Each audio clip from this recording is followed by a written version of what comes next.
In 2023, Larian Studios released Baldur's Gate 3. It's a great game. I like it a lot. This video isn't about Baldur's Gate, but it is tangentially related to the discourse surrounding it. If you were online when the game came out, you probably heard the discourse. People said it should set a new standard for RPGs, other people point out that the game almost shut down the studio making it, everyone involved got buried under a mountain of and tears for daring to imply that not every video game should be Baldur's Gate 3.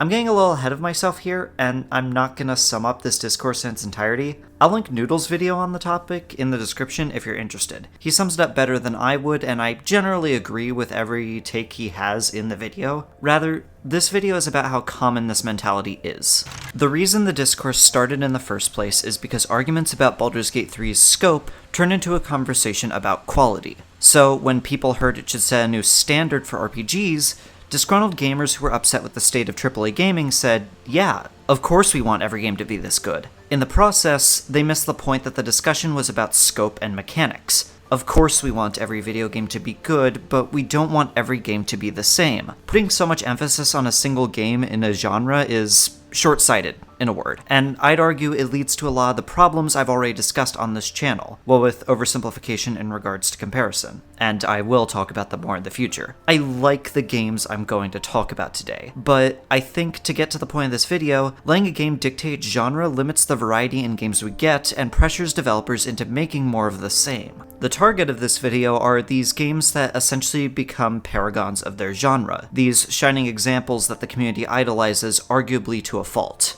And how much these examples suppress and dilute genres. Why is every monster catching RPG just Pokemon but with X? I suppose that one is primarily a result of Pokemon's size and influence, and arguably Game Freak's legal practices, and obviously, the mileage of how much this bothers you depends on how much you like these games or genres, as well as where you draw the line between inspiration and copying. This video is not intended to disparage developers or people who like the games I'm going to talk about. Again, I do too. I'm expecting this video to be a little controversial, especially compared to my prior projects, hence why I'm making it now when nobody will see it. My intention with this video is to hopefully encourage people to think more critically about genre and how putting games on pedestals can be limiting to our thought process. Take Hollow Knight, and by all means, I love this game, but I'm not going to sit here and pretend that its influence on modern Metroidvanias isn't, at times, more prevalent than the influence of the games that gave the genre its namesake. Does Ori and the Will of the Wisps play more like Super Metroid, Castlevania, or Hollow Knight? And yeah, I know I chose an easy target. It's a game that's often poked at for having a lot of things taken from Hollow Knight, but you get the idea.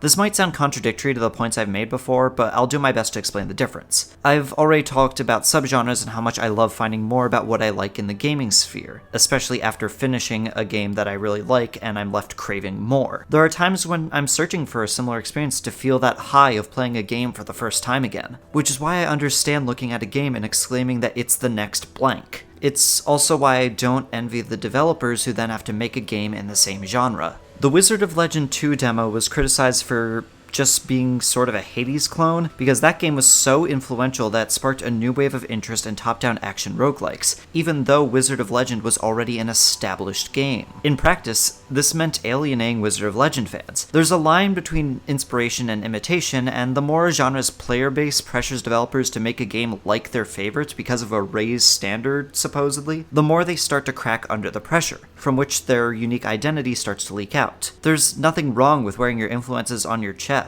Hell, most of the games I talk about do exactly that. But focusing too heavily on what makes those games great can result in losing what makes your game unique, and therefore not even a worthy alternative, but also not the unique experience it could have been. It's a balancing act, one I can't say I would be excellent at managing. I can't even say I'm good at my own balancing act that I'm doing right here, since I have to tiptoe around being misunderstood as arguing that inspiration is bad. I'm trying to avoid bringing up games that more or less establish their genres because I think the context is too different. Ocarina of Time was the defining 3D adventure game, partially because it was one of the first. That said, Look at the way it influenced the reception to Wind Waker at the time, and it's clear where the actual issue is. The gaming community might as well be famous for contradicting themselves. They hate copycats until Zelda dares to try to do something that isn't the Space World demo, but wait, don't copy Ocarina too hard, no, hey, too different, no, wait, different, good, yay, more of the same! I know that in many cases these were different people in the community arguing different issues, but you can see why this is an impossibly difficult argument. Not only am I trying to find reason in the arguments of the gaming community, but I'm performing a balancing act while talking about balancing acts. I'm explaining pitfalls while falling into a pit.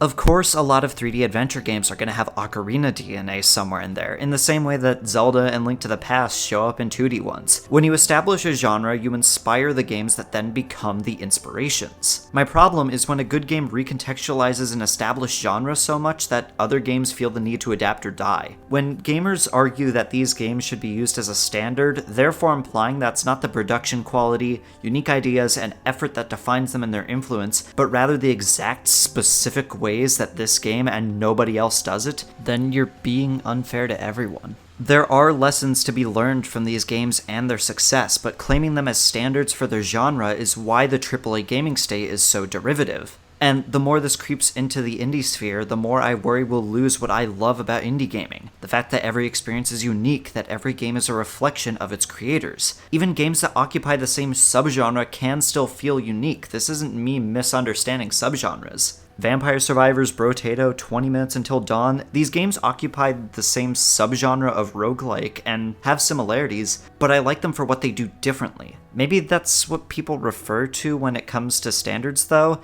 Using a game as a point of comparison makes the game easier to understand. It's a lot easier to explain something in terms we already know. But that doesn't mean these shallow comparisons being this overbearing is fair to developers. This isn't exclusive to single-player games either. I mean, there are still people playing Melee and insisting that's the best Smash entry because of its technical ceiling. I understand having Melee being your favorite is an opinion, but when you then use that to disparage Smash 4 and Ultimate, it becomes a problem. I mean, I know that inevitably with fighting games, people are going to have their favorites, but this opens up one of the most prominent issues with this line of thinking. When the next game differs from the established quote-unquote standard of its genre or series, people get upset about it. It's why these standards are so potentially damaging. Take Guilty Gear, for example. While your favorite entry in the series being Accent Core or Exert is fine, it's your opinion after all, saying that Strive is a bad product because it's different from its predecessors indicates to developers that change is bad. And that's not to say you can't have completely reasonable issues with Strive's unique mechanics, but saying Strive ruined the franchise and everyone should just stick to Exert, and anybody who likes Strive just isn't a real Guilty Gear fan who doesn't understand the series is delusional. And I know I'm inflating the issues with a minority of the Guilty Gear fanbase, but apparently people who like the series aren't real fans of the series to some people. I'm getting into a sort of gatekeeping argument, which is a discussion for another video, and admittedly, if I had more foresight, I would have a lot more screenshots of the arguments I'm mentioning, because this section definitely does seem like I'm just recalling bits of discourse that I've seen, and I wouldn't blame you for coming to that conclusion. Let's go back to the Melee example for a moment and talk about Rivals of Aether. Rivals 2 just released, and while I'm glad to see another platform fighter get more than one entry, especially since Aether is now an established media franchise with games that aren't just platform fighters, Rivals 2 just sort of made a game closer to Smash than Rivals. Like, Rivals obviously has Smash DNA. I said I would avoid talking about games that establish their genres, and Smash kinda did that. It is the platform fighter. My problem is Rivals 2 just seemed to add mechanics from Smash when their absence is part of why I liked Rivals. The unique recovery system and parries are still there, but the game has ledges and shields now. Rivals 1 had an interesting arcade mode with story, shadow mirror matches, and the like. Now Rivals 2 has an arcade mode with no story cut-ins, a match against a bunch of shadow clones, and a target test minigame. The pressure to make a game more like Smash was so great that they made a game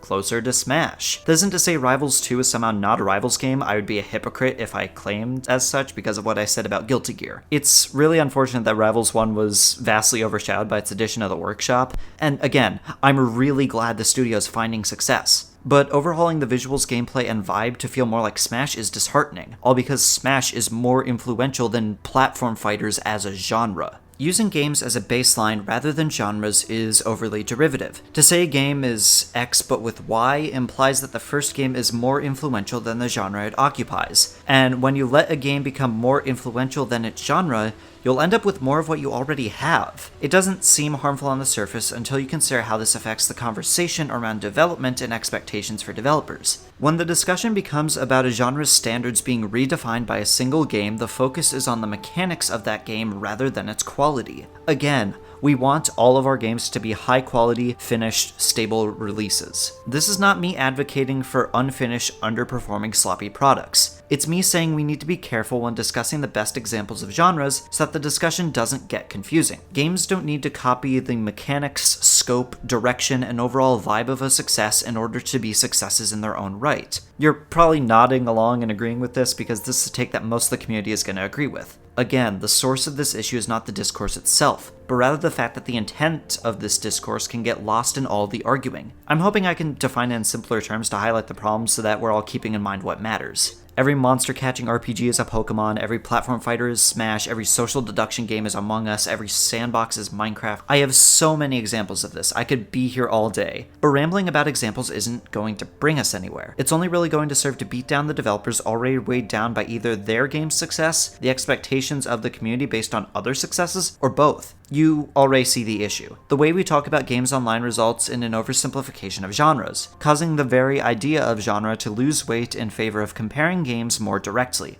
And while that can be beneficial to those not already well acquainted with genres, it oversimplifies and undermines the larger conversation. In case I haven't made it clear, I love talking about genres and subgenres, so seeing them lose relevance in favor of just using popular games as comparison points is disheartening to me. And I know it's not an issue that I alone have. The larger relevance here is when games are used as standards, it becomes unfair to developers who not only don't want to replicate the other game, but especially to developers who can't. If Baldur's Gate becomes the new standard for RPGs, what happens to studios who literally do not have the money to make Baldur's Gate 3, or the manpower? Again, that's not what gamers are trying to say, but it's definitely what is being heard when we use games as a raised standard. I'm planning on elaborating on these points more in more specific genre discussions down the line. I plan deep dives on certain genres that I'll be writing up after this video goes up. Thank you for watching, or listening. I hope that my points made some sense and that this didn't come off as overly ranty or whiny. Let me know if you have any questions, comments, or if you want to bash my skull in with a squeaky hammer. Until then, I've been River, I still will be River, and I need to go back to writing things. Especially since this is not the video I promised was going to be going up on my channel next.